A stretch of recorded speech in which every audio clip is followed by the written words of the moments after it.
Hello po sa inyong lahat mga ka-crypto. Ako po si Pinoy Crypto Trader at sa video na ito ay atin pong pag-uusapan ang tungkol sa balitang ito kung saan ang Cardano founder ay sinabi po niya na si Vitalik Buterin, ang founder ng Ethereum, ay may 18% chance na pwede siyang makulong. Ayan, alam naman po natin na ang Cardano founder at ang founder ng Ethereum na si Vitalik Buterin ay meron po silang rivalry. Ayan, bago po tayo magpatuloy ay nais ko lamang po munang bigyang linaw ang aking disclaimer kung saan ang nilalaman po ng video na ito ay hindi po ito isang financial advice. For education and information purposes lamang po ang layunin nito. Maliban po dito ay nais ko na rin pong magbigay babala na wala pong kahit anumang group chat ang Pinoy Crypto Trader. Ayan po sila. Ito po ang Cardano founder at ito naman po ang Ethereum founder. Yan, sabi ni Charles Hoskinson, siya po ang founder ng Cardano blockchain. Yan, sabi niya dito, has recently expressed that Vitalik Buterin, one of the founders of Ethereum, has an 18% chance of becoming a prisoner. Ayan, ang tindi po niyan, 18%, pero mababa naman po yan, 18%. Hoskinson's latest negative remark towards the Ethereum figure follows Buterin's repeated appearance on a ranking of the most influential figures in the crypto community. Yan, totoo po yan. Sikat naman po talaga si Ginoong Vitalik Buterin. Vitalik Buterin's 18% chance prison sentence. In a recent tweet, CoinDesk disclosed that Vitalik Buterin has emerged 4 times since 2014 as the most influential crypto personality in its ranking. Buterin has appeared more times than other prominent personalities such as Do Kwon of Terra Luna, Sam Bankman-Fried of FTX, Changpeng Zhao of Binance, Gary Gensler of the US SEC, Brian Armstrong of Coinbase, and Jack Dorsey of Twitter. Kaya yan po yung mga kilala na mga tao sa mundo ng cryptocurrency. Ayan. Si Do Kwon ay yan, alam naman po natin si Do Kwon. Yan po yung siya po yung founder ng Terra Luna. Ayan, ngunit nag-collapse at siya po ay ngayon ay nakakulong. Ayan, dahil siya po ang parang may pakana sa pag-collapse ng Terra Luna. Ganun din po dito kay Sam Bankman-Fried sa kanyang FTX exchange na ito. Yan, sabi po ng mga otoridad, mga nag-iimbestiga na ang dahilan ng pag-collapse ng FTX ay dahil po kay Sam Bankman-Fried, kaya kulong na rin po siya. At nandito na rin po si Changpeng Zhao, yan, ng Binance. Ayan, ngayon ay kinakaharap po niya ang posibleng pagkakakulong ng aabot ng 10 years. Ayan, syempre nandito naman si Gary Gensler. Ayan, siya po yung chief ng US SEC. Siya po yung naghahabol sa lahat ng mga cryptocurrency kung saan ay binansagan niya po na maliban lamang kay Bitcoin, ayan, at kay sa lahat na ito ay mga security assets. Ayan, mga cryptocurrencies ay mga security assets at dapat pong ma-regulate. At ayan, nandiyan na rin si Brian Armstrong ng Coinbase at saka si Jack Dorsey ng Twitter.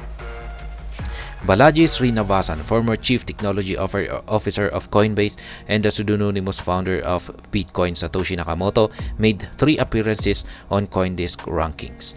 Aside from the 2, all other crypto-based personalities have just made 2 appearances. Ayan na rin po si Balaji Srinivasan. Ayan, siya po yung nag-bet na nitong mga nakalipas na buwan na aangat or aakyat si Bitcoin sa presyong $1 million. Pero natalo po siya sa kanyang bet.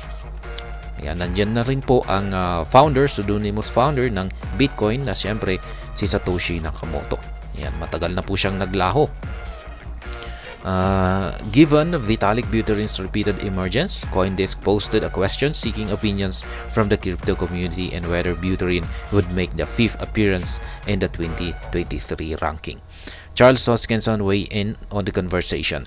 However, instead of commenting on Vitalik Buterin's influential status, he tilted the discussion in another direction. In particular, Hoskinson remarked, appearing on CoinDesk's most influential list carries an 18% chance of a prison sentence, teasing it as some fun fact. Kaya yan po yung sinabi ni Ginoong Charles Hoskinson tungkol dito kay Vitalik Buterin. Yan, yung pinag-uusapan po nila ay yung tungkol sa most influential na personality dito sa mundo ng cryptocurrency. Pero yan, parang binaling po niya yung usapan sa ibang direksyon. Sinabi po niya na may 18% daw siya na posibleng makulong. Ayan, fast fact, appearing on Coindesk most influential list carries an 18% chance of a prison sentence. Ayan. Ito po yung mga rankings, number of appearances since 2014. Vitalik Buterin top most influential appearances. Kaya ayan, si Ginoong Vitalik Buterin po yung may pinakamataas. Ayan. Meron po siyang 4 medals.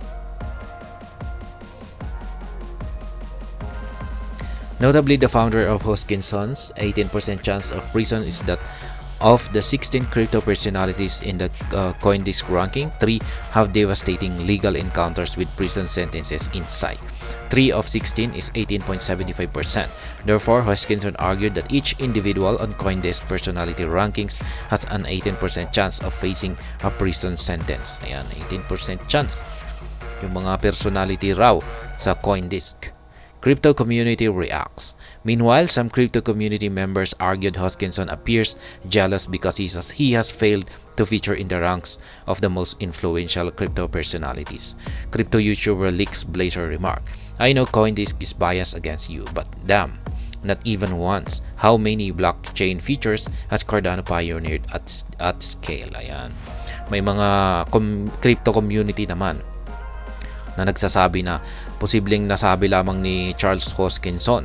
Yan, yung mga 18% chances na pagkakakulong ng mga kilalang mga crypto personalities ay dahil sa kanyang jealousy. Yan, inggit lamang daw po siya. Kasi siya ay hindi po kasali.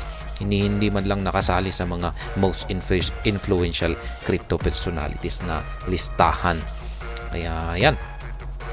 Others contended that Cardano Fund was intentionally refusing to acknowledge that Vitalik is the greatest of all time. Yan, or GOAT. Kaya, ayan na nga. Maraming nagsasabi na si Charles Hoskinson ay ayaw lamang daw niyang matanggap na si Vitalik ang greatest of all time. Yan, dito sa personality dito sa mundo ng cryptocurrency. Yan, kasi siya po yung pumapangalawa. Kung nandyan po kasi si Satoshi Nakamoto, yan, alam naman po natin na yung unang lumabas na cryptocurrency ay si Bitcoin. At yung founder nito ay si Satoshi Nakamoto. Pero matagal na pong naglaho si Satoshi Nakamoto, na wala na po siya. Kung nandyan lamang siya, ay syempre siya yung pinakasikat ngayon. Yan. At dahil sa Ethereum, si Ethereum ang pumapangalawa kay Bitcoin. At syempre, nandyan yung kanyang founder. Hindi siya naglaho na katulad ni Satoshi Nakamoto. Kaya siya ang pinakasikat na personality sa mundo ng cryptocurrency. Yan, it is worth mentioning that Hoskinson and Ethereum community have been at loggerheads, which stem from Hoskinson's removal from the Ethereum cycle years ago. Kaya yan, meron po kasing hindi pagkakaunawaan ang dalawang tao na ito, si Charles Hoskinson at si Vitalik Buterin. Ayan, yan po yung tungkol sa balitang ito. Ayan po sila. At ayan, hanggang dito na lamang po tayo sa video na ito. Sana po ay inyong nagustuhan ang aking paliwanag dito. Kung inyo po itong nagustuhan ay pakiclick lamang po ang like button nito. Para naman po sa mga bago lamang dito, kayo po ay aking inaanyayahan para mag-subscribe. Pakiclick na rin po ang bell icon nito dahil ito po ang siyang magsisilbing notification nito sa mga bago kong videos na akin pong ina-upload sa aking YouTube channel na ito. Marami pong salamat sa panunood. Ingat po tayo lagi at God bless po sa ating lahat.